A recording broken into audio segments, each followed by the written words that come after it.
Good day. My name is John Quarstein, and I'm pleased to tell you a story all about the Gosport Navy Yard, or at least the first year of the Civil War, during which time it's captured and then turns out one of the most amazing Confederate ironclads, the CSS Virginia. But I digress. I should start at the very beginning. I work at the USS Monitor Center, director emeritus of that at the Mariners Museum and Park. And so we actually study the Gosport Navy Yard quite often. And so the Gosport Navy Yard actually received the USS Merrimac, as we know, which was a steam screw frigate, and in 1860, and there it was placed into the yard. Now, as you can see from this picture of the yard, you can see the ship houses, and actually, what is very nice is that there is a warship, which I think is the USF United States, being towed out by oars. So that's pretty neat. Now, the Gosport Navy Yard was located across the river from a busy port known as Norfolk, Virginia. Now, Norfolk, Virginia, of course, was noted for its overseas commerce. It's located on the Elizabeth River, right off of Hampton Roads, very close to the Virginia Capes. As a result of this, in 1767, a man known as Andrew Sproul will actually create the first Gosport Navy Yard. He unfortunately is a loyalist, so it will be burned during the Revolutionary War because they burned, of course, Norfolk, and the Patriots did that. The British come back and burn it again in 1779, and then it's just left fallow. Now, as we all know, that the United States decided that it needed to have a navy, and as a result of that, in 1794, the Gosport Navy Yard is going to be leased next, leased by the U.S. government from the Commonwealth of Virginia, and that will result in it becoming the Gosport Navy Yard, although not officially, because it's not until 1798 that it becomes an active yard. So you can see down where Portsmouth is, the yard is right below this on this map. Across the Elizabeth River is, of course, Norfolk. You can make your way out of the Elizabeth River, and that places you in the large anchorage known as Hampton Roads, which is the largest natural harbor in the world. Now, this makes it very, very good. Now, this yard is being leased until 1801, when it is going to be purchased by the U.S. government for the U.S. Navy, and the Captain Samuel Barron will become the first superintendent. Now, the deep water Elizabeth River, and we call it deep water primarily because it has a draft of approximately. You can see the little dots on the line. That means it's a 24-foot mark. And for most ships during that time period, that was adequate to move things in and out of the yard. The yard is going to be defended during the War of 1812 by a fort at Craney Island, which you can see on the map, and also a little fort called Fort Norfolk. Now, this all gets reinforced because the first real warship that's built at Gosport Navy Yard is going to be the USF Chesapeake. And as we know, the Chesapeake's a very hard luck ship. And so in June of 1807, the ship will be at Gosport, getting ready under the command of James Barron, the son of or brother to Samuel Barron. And he's getting ready to go over to the Barbary Coast, where he'll take command of the United States squadron there. Well, I think the big problem is that the ship is not ready really to go to sea. Barron decides that, oh, yes, I can get the ship ready as we go. We're in a rush to actually go um, to the Mediterranean. And so, because then Barron gets to take command and become a commodore. So that's a great step for his career. Now, actually, there are some British tars who are going to be in Norfolk. Now, being in Norfolk means that they are deserters. Because the British maintain a squadron or a couple of ships off the Capes to catch French merchant ships plying between America and all the great resources and France. So, as a result of this, these British tars join the crew of the USF Chesapeake. They then will, of course, uh, see a British officer in the town, so they yell obscenities at them. The British officer says, "Note to self: we'll get them." And so they go back to what is known as the HMS Leopard. Well, what's going to happen? Make a long story short, Barron takes the Chesapeake out. He sees the Leopard. The Leopard, sends a signal, "Hold on here. We want to talk with you," which is kind of typical. However, when the Baron sends someone over to the Chesapeake, they are told that you must allow us, the British, to inspect your ship for British deserters. Now, this is all about impressment, also. Now, the British are noted for impressing sailors, merchant sailors, and so the Baron says, "No, you can't do that. See this flag, And guess what happens? The British sends two broadsides into the Chesapeake. Baron, slightly injured, will strike his colors because he has no way of defending himself. This is a big deal. So, as a result of that, Gosport Navy Yard's ship, the Chesapeake, will be boarded, let to go back to Norfolk.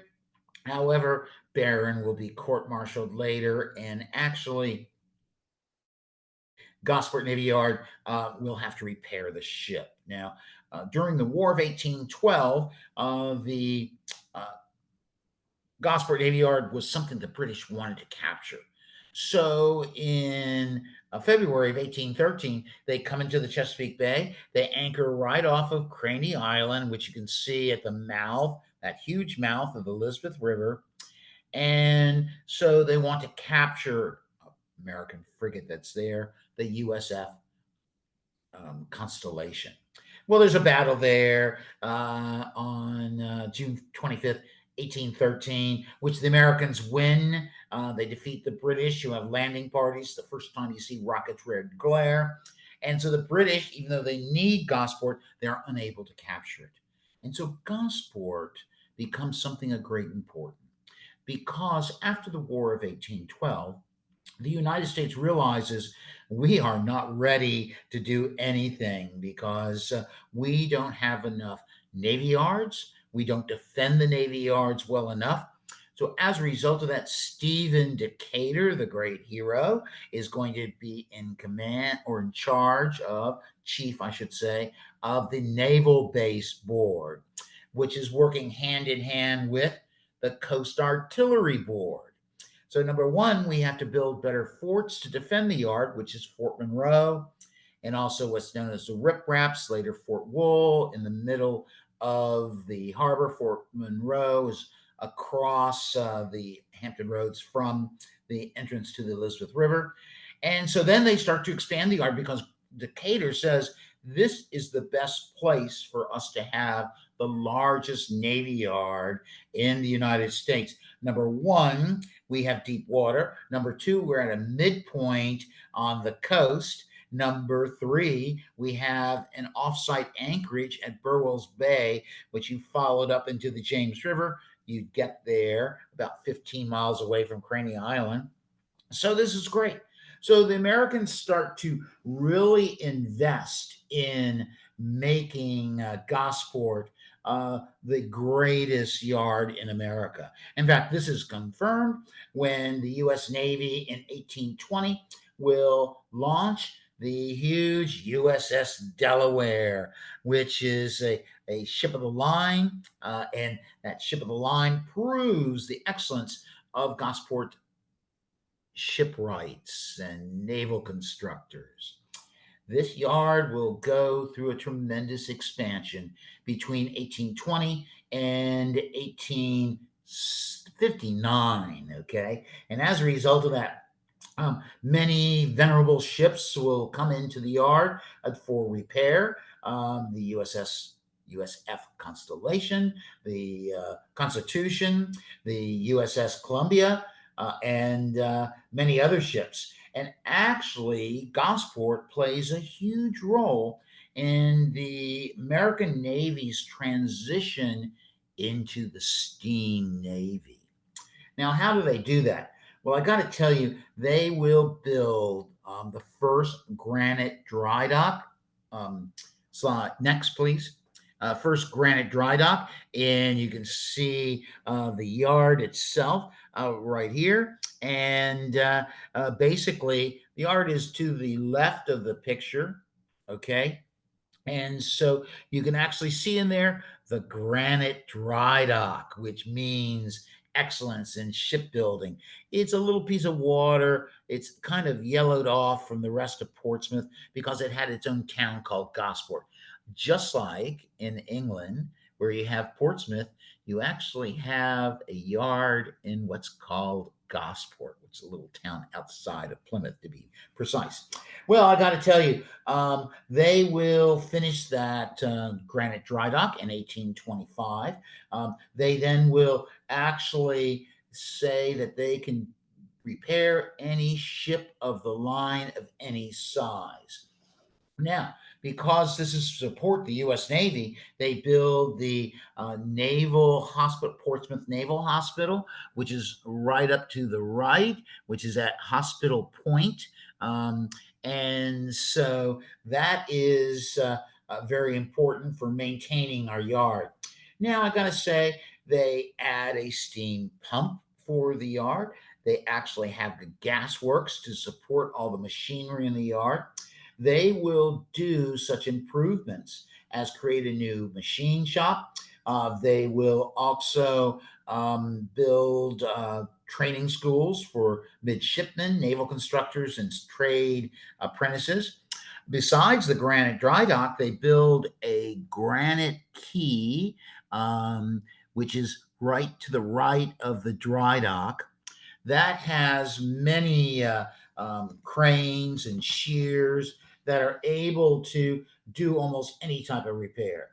And they have a shot, actually, platform where they can test artillery. And actually, they do a test in front of Millard Fremore and Fillmore, and they say they tested against armor, a 32-pounder shell gun, and said armor's no good. Our shell guns can break through any armor that exists. I think that was a little preemptive on saying that. Nevertheless, I would say the high point is the 1850s, of course. The yard has over 1,500 workers. One of the most important naval commandants of the yard is going to be Lewis Warrington. Of course, the yard down in Pensacola is named in Lewis Warrington's honor. He's a hero of the War of 1812 and illegitimate son of the Comte de Rochambeau. So Rochambeau said, I don't know who you are until he becomes a hero during the War of 1812. So, oh, yes, I remember you. So anyway, that's when Rochambeau stayed in Williamsburg. So I would say 1,400 workers. They actually construct the USS Roanoke and USS Colorado, sister ships of the Virginia. They also are going to have other ships that are going or facilities that are built next to or in what is known South Norfolk, known as Mahaffey's Iron Works. They also will build the Page and Allen shipyard in 1851. These are all competitors and also supporters because the steam engines built for the ships in Gosport are, guess what? made him a Half-These, and this is really pretty good. That company actually refits the engines of the USS Mississippi, the first steam paddler warship, or the second one of the U.S. Navy, that was promoted by the uh, Matthew Galbraith Perry. So they do a bunch of other work. This is a huge community that is great for the U.S. Navy. And I have to say that by 1860, though, late 1860, the yard gets a new commander next. And this man is going to be called, there's the Colorado, as you can see, just like the Merrimack in all things. Next, please. Ah, yes. So Commodore Charles Stewart Macaulay will be one of the people that commands the Gosport Navy Yard in the pre-war era, along with Lewis Warrington and several of the noted heroes of the War of 1812. Next, please. Now, the yard is going to be commanded by a man known as Flag Officer Charles Stewart Macaulay. This is not he, by the way. We don't have an adequate image of Macaulay to really show as part of the show. Now, Macaulay had been in the U.S. Navy for 55 years. He had joined at age of 12. So he's a very senior officer, and he's 67 years old. And when he takes command of the yard, some people chuckle because he is known that he's gotten a little too old for command, but everyone else knows that he just drinks too much.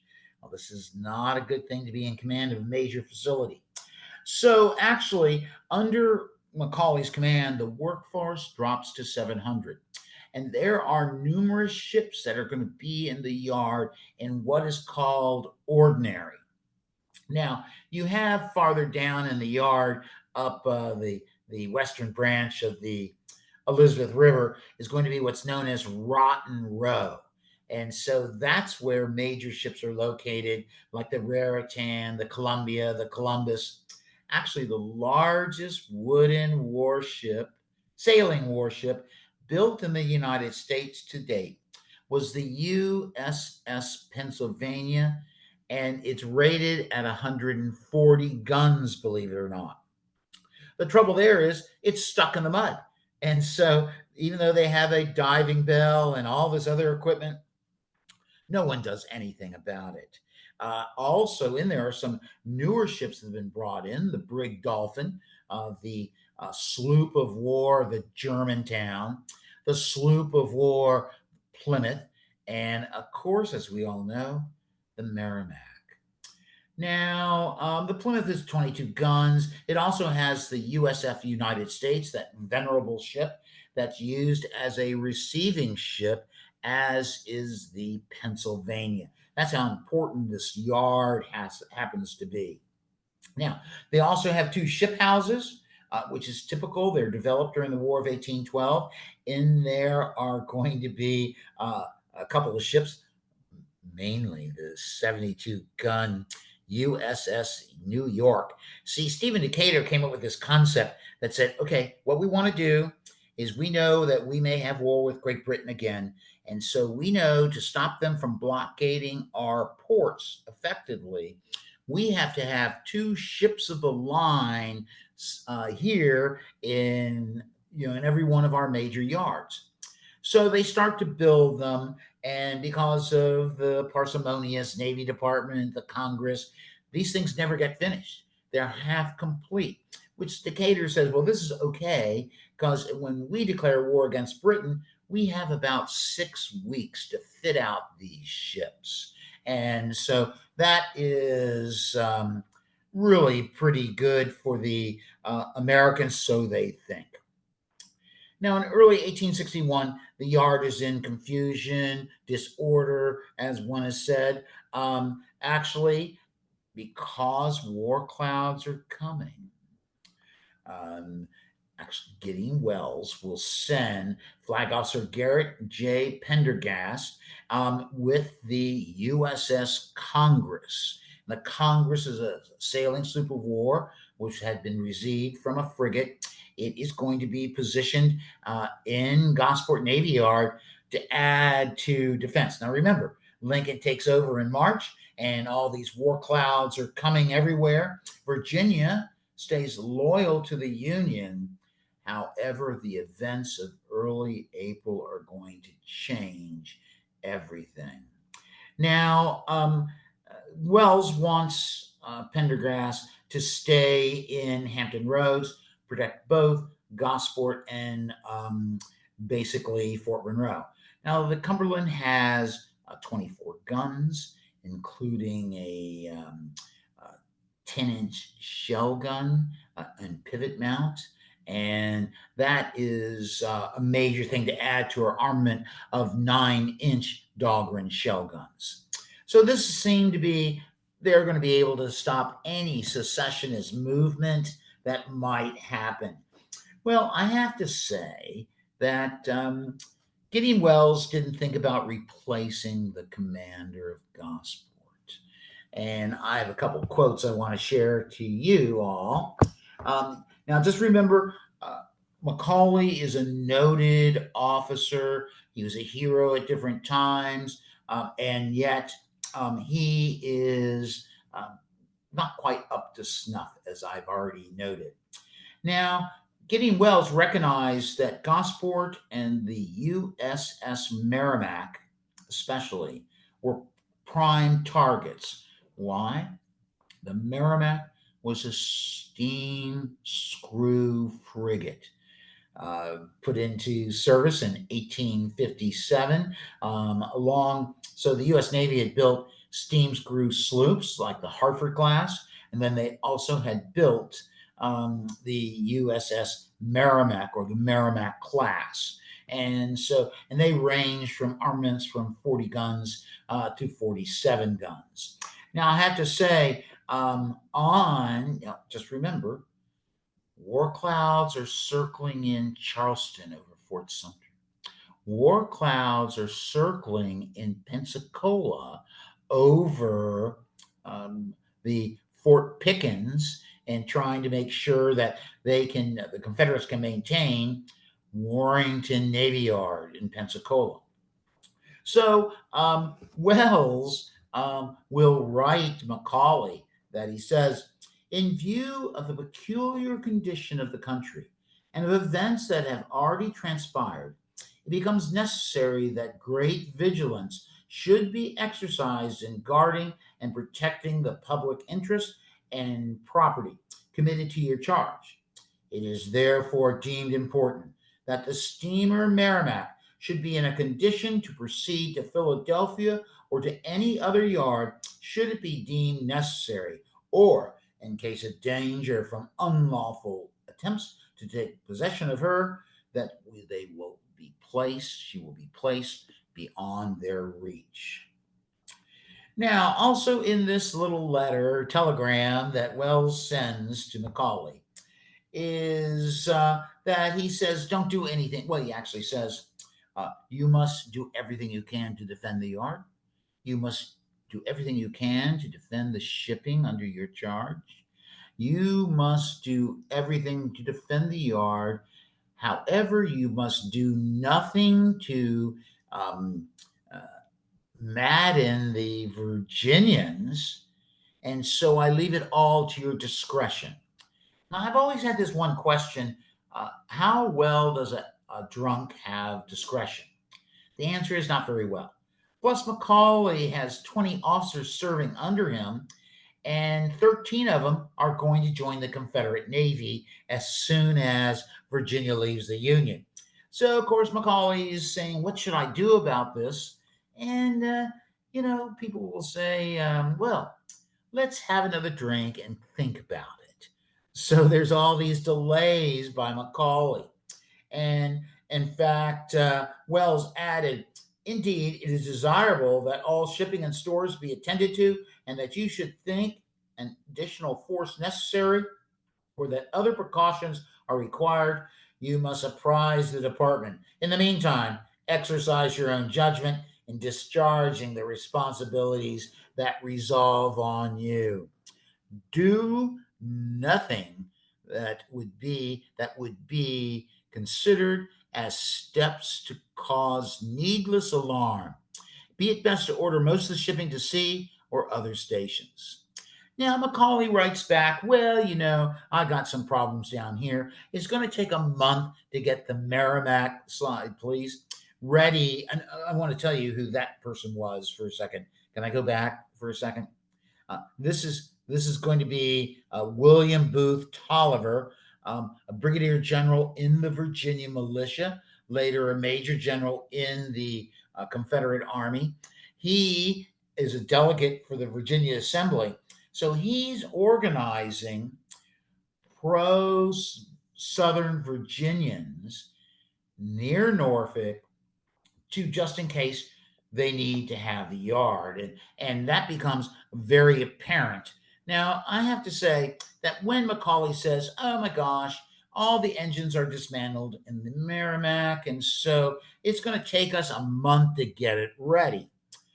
Gideon Wells turns to the chief engineer of the U.S. Navy, a man known as Benjamin Franklin Isherwood, and he says, you need to go down there and apprise what's going on with the Merrimack. And if you get it started, please do so. And he sends down with him Commander James Alden, who is supposed to take command of the Merrimack when it is all ready.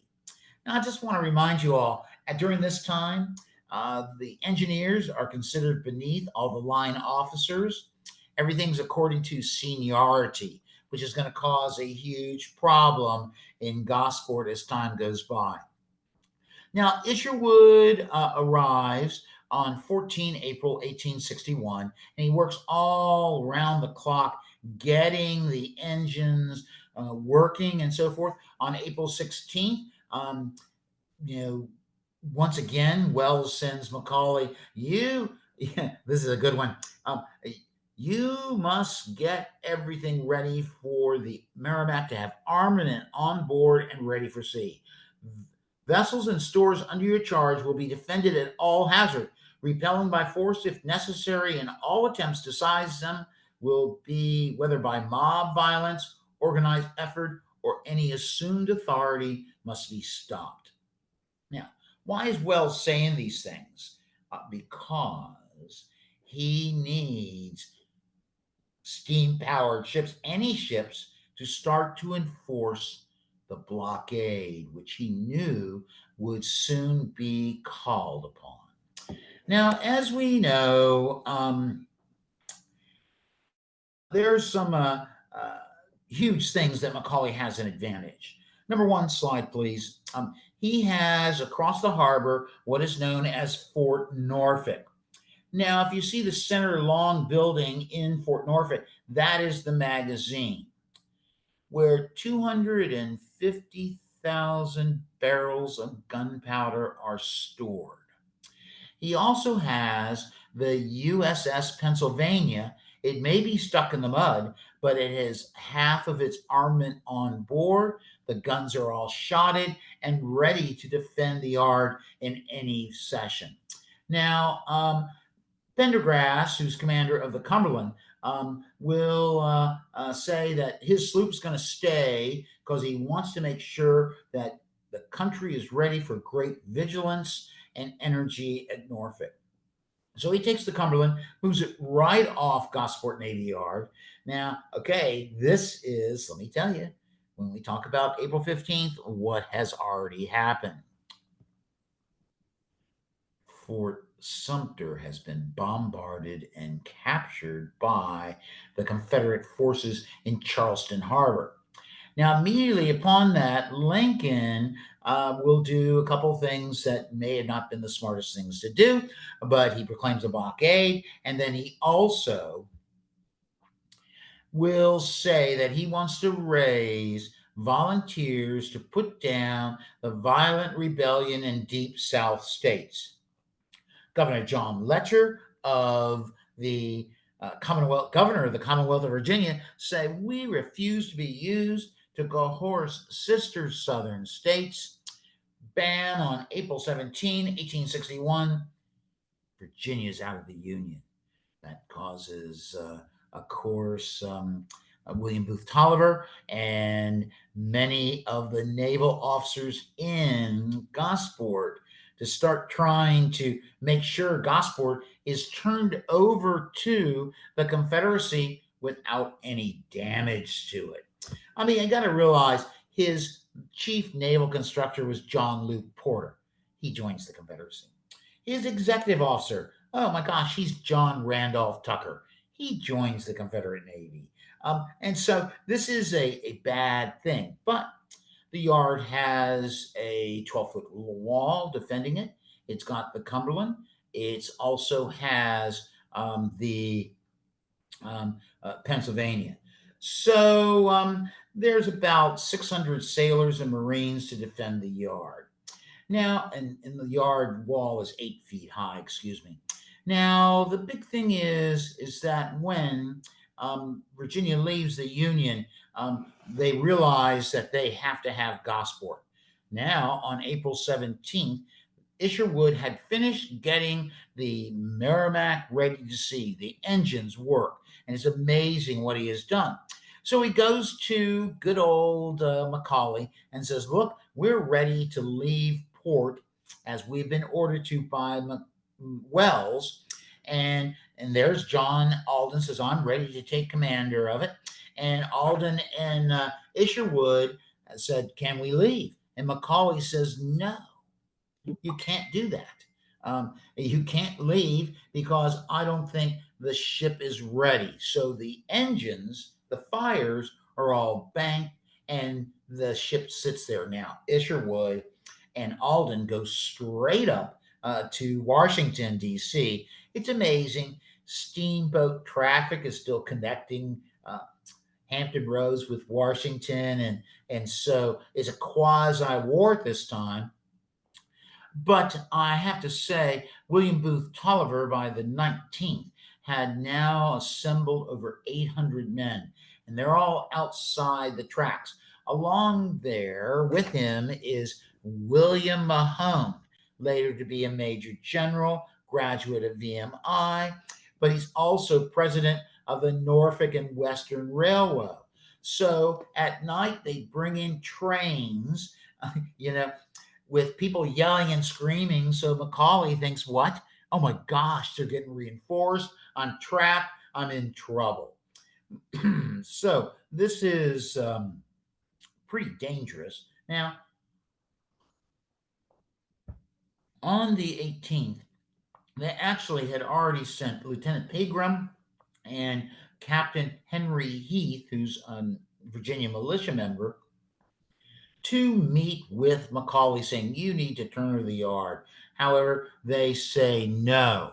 And so Tulliver, of course, since Macaulay refused to concede, will actually start to try to get more soldiers in there.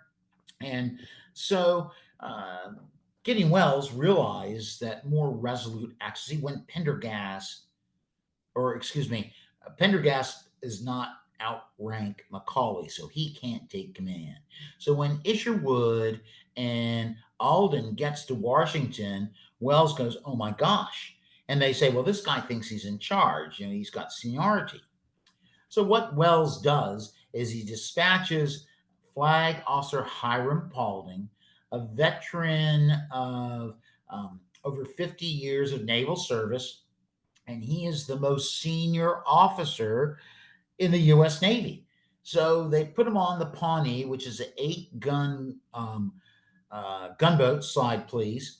And we'll see that they're going to have to come down from the Potomac and come in. You just see how important. There's the Virginia Capes. There's Fort Monroe. But down in there, see all the red? That's railroad lines coming into Norfolk. Norfolk is connected to Petersburg, which is connected to Richmond, which is also connected to Weldon, North Carolina, then's connected to the Deep South. Some of the first volunteers that come are going to be from Georgia, believe it or not. Now, we see that when the Merrimack fails to leave on April 18th, uh, Macaulay is going, or Paulding is going to pick up as many of um, troops and Marines that he can. He goes to John Adolphus Bernard Dahlgren, then um, uh, the chief of naval ordnance, chief of the Bureau of Naval Ordnance, and he says, I need explosives and everything just in case we have to abandon the yard. Slide, please. And so as he starts, there's Paulding. He looks pretty tough, doesn't he? He stays active throughout the Civil War. He later becomes a rear admiral. I'll tell you that later. Unfortunately, Wells does not send a telegram, and it's odd to believe, but the telegram service is still working between Gosport and Washington, D.C. So no one's thought about cutting the lines, so to speak. So basically, Wells does not send Macaulay a telegram, says help is on the way. And so Macaulay is starting to have, I mean, he's just losing his nerve. Slide, please. And so this is the Pawnee, very modern ship. Actually, the Pawnee has already was used in an effort to relieve Fort Sumter. However, it got there after the Confederate bombardment and could do nothing to reinforce the fort. So it turns back and goes to Washington, D.C. Now it's brought back with Paulding. So now I have to say, Macaulay is all worried about everything. He says there are obstructions at the river, but Alden has told Wells those things are worthless, just a bunch of ships that have been sunk, insufficient. So we're starting to look and see that Macaulay is losing his mind. Um, Actually, on board the Cumberland is going to be a very noted officer, Thomas O. Selfridge Jr. And he will actually go up to the top of the mast and he'll look and see, are there mast batteries or anything? No, they're not. In fact, the harbor is not obstructed. And so he went over to talk to the Confederate officials or Virginia officials over in Norfolk to no avail. And so, actually, I have to tell you that on the 19th and early on the 20th, firebrands of the Virginia firebrands get in some little steamers and come over and threaten the USS Cumberland and its crew. They have a citizens committee that's led by Paymaster John Debris and Lieutenant John Maury, and they just resigned their commissions. And basically, they were there trying to, have a peaceful transition of the Gosport Yard into Confederate or Virginia hands. Now, so they get this little tiny steamer, and the firebrands come up towards the Cumberland and start yelling. And the Marine Guard, one of the members is Private Daniel O'Connor, and he says, when they tried to seize the ship, they let her go by the yards. By her lines. They let her go pretty quick when we pointed our pivot gun at them. And O'Connor remembered that the firebrands yelling of massacring all of them and taking the yard that night. And O'Connell says, O'Connor intends to sell our life dearly. There's an even more humorous thing that's happening on the 19th and the morning of the 20th. So Selfridge remembers, this one steamer kept coming by and yelling and screaming and then going away. Well, so Selfridge has his men make an underwater line between the Congress and the Key. And why does he do that? Because this steamer is coming so close and threatening that, and they don't want to have open warfare yet, even though Virginia has already left the Union. And so basically, when this Confederate tug comes up close enough, Selfridge orders the line main taut, and as the tugboat steams by the Cumberland, the rope knocks over the smokestack, the pilot house, and the Confederates all fall in the water. So this is really pretty good humor for all these people. Now, now we remember all these major warships, and so they try to actually get material on board the Cumberland.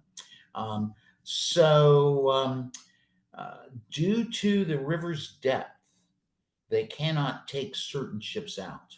Also, many of them were rotten. So the Cumberland is going to be loaded with gunpowder, small arms, and so then at 12 o'clock on April 20th, 1861, Macaulay will close the yard and then declare that he is going to set the yard on fire. Now, when he gives this order, at that very time, the Pawnee has arrived at slide, please, had arrived at Fort Monroe, and it is going to head towards Gosport. However, Macaulay has already ordered the burning, and you can see this is what the yard is going to look like. The top image shows the ship houses with the incompleted ship of the lines inside. We also see down below, this is after the Pawnee has arrived because center in the picture is the Pawnee. Off to the left is going to be the Cumberland. And then off to the right is the ship of the line, the Pennsylvania. And what's so odd is as the Pennsylvania catches on fire, the guns are shotted, so it starts firing the guns indiscriminately. So you can imagine the confusion and everything.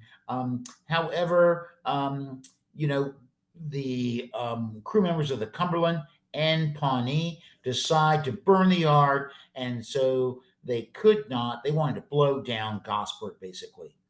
Now, when Paulding comes in, he comes and sees Macaulay, who at this time is supposedly a little intoxicated, and he says the yard's already starting to burn, and he says, "Macaulay, you must leave. I'm now in command." And Macaulay says, "No, I want to go down with my yard." And they said, "No, you're not. You're getting on board the Pawnee."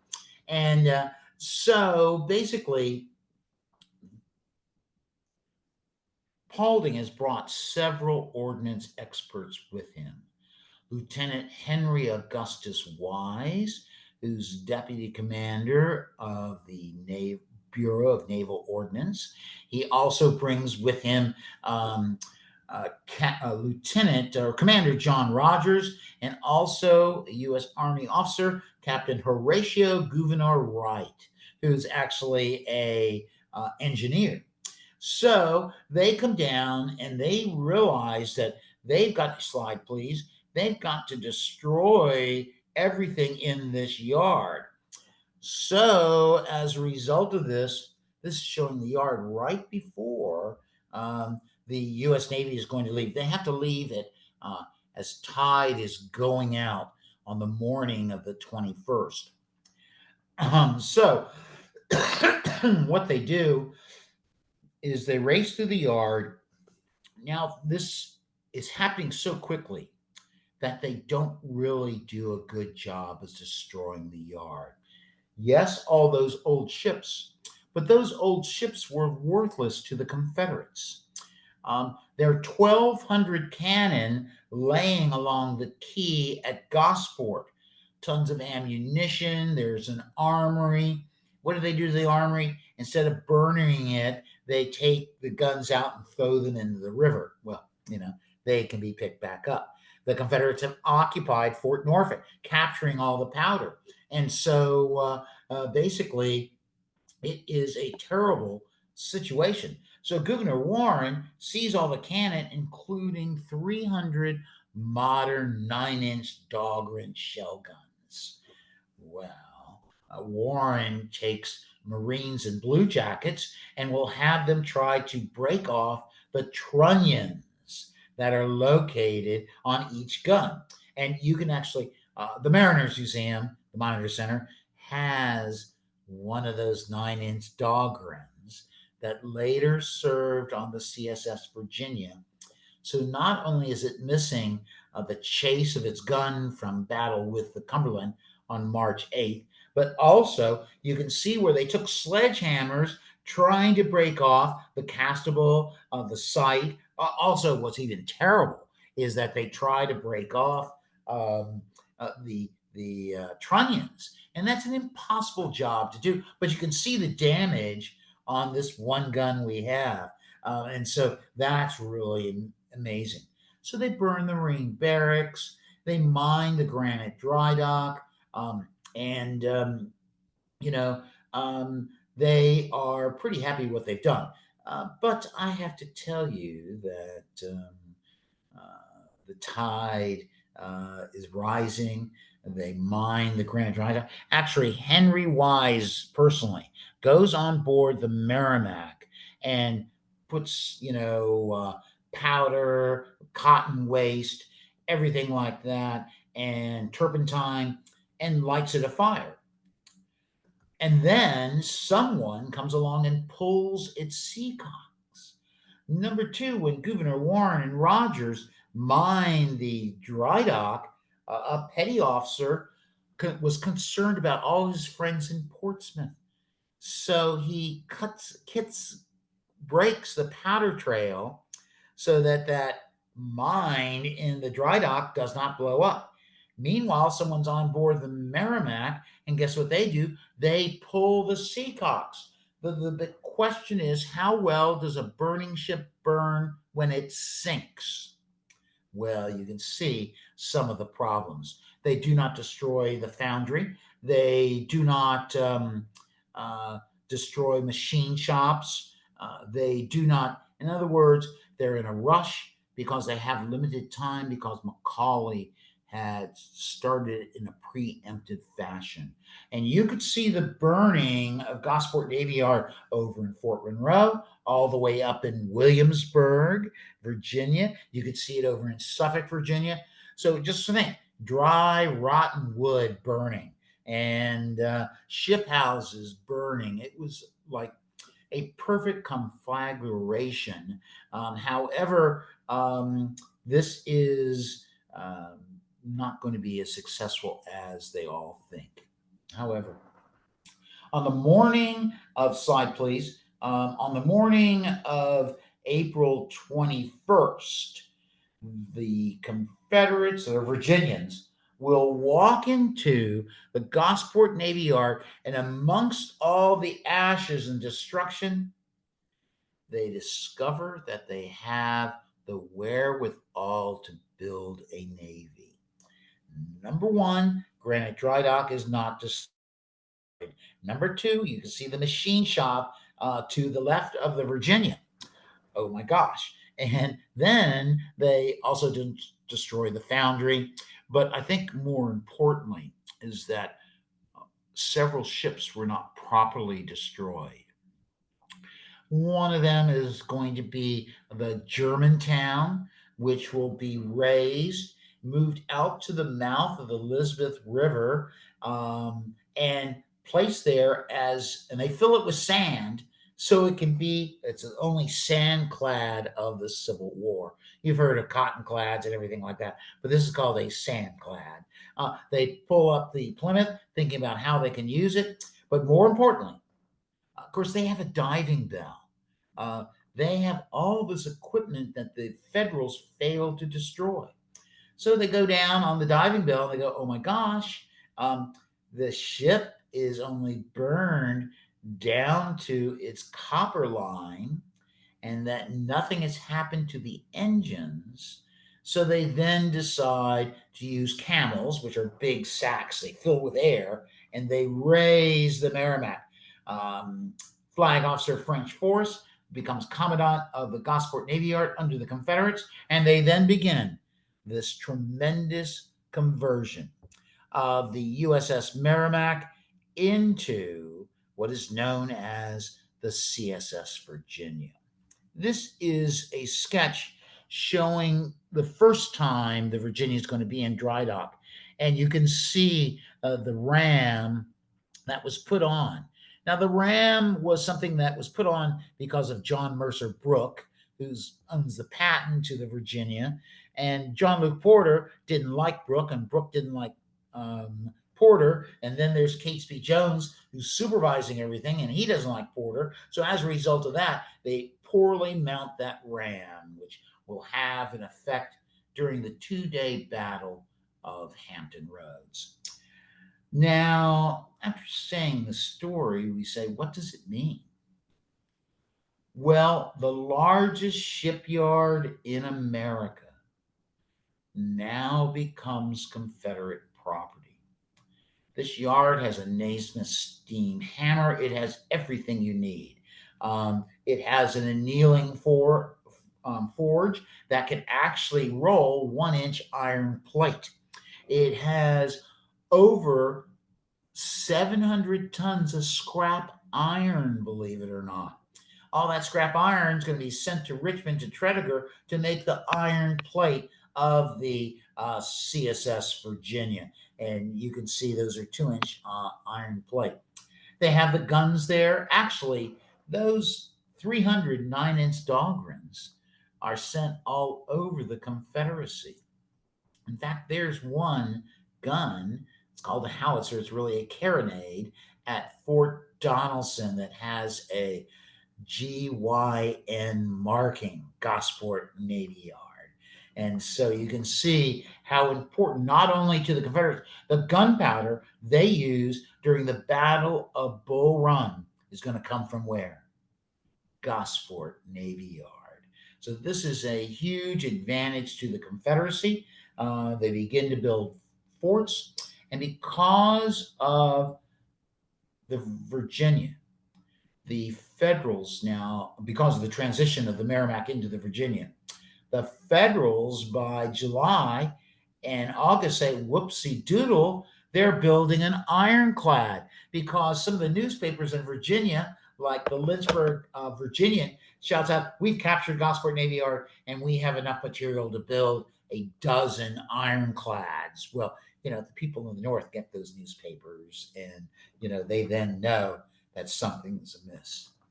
So the burning of Gosport Navy Yard sets in motion the Confederate Navy's effort to gain control of the Hampton Roads. It also gives them the opportunity to build more ironclads, which they lay down as soon as they finish converting the Merrimack. I think more importantly, that we have to realize that the Virginia begins a revolution. And this revolution all happens because of the events of April 20th and 21st. Because the Confederates can't build engines. So the great idea is let's pull up the hull, reuse the engines. Remember, they were considered obsolete and bad. But the Confederates is the best thing they got. And so that will enable them to change naval warfare forever on March 8th, 1862, when the CSS Virginia sinks the Congress in Cumberland, proving the power of iron over wood. And it all happens because of the events of early April. You can go back through the 1820s and to the 1850s and see how this yard is improved finer than any other yard in America. Now, it was valued at $10 million before the burning. After the burning, it was valued at $5 million. And part of that $10 million were the ships that were there in Rotten Row. So this is the Confederates' capture of Gosport Navy Yard will give them the wherewithal to build a navy and the understanding of how they can begin the evolution of naval warfare. So that's the story of Gosport Navy Yard actually being captured. And you can read all about it.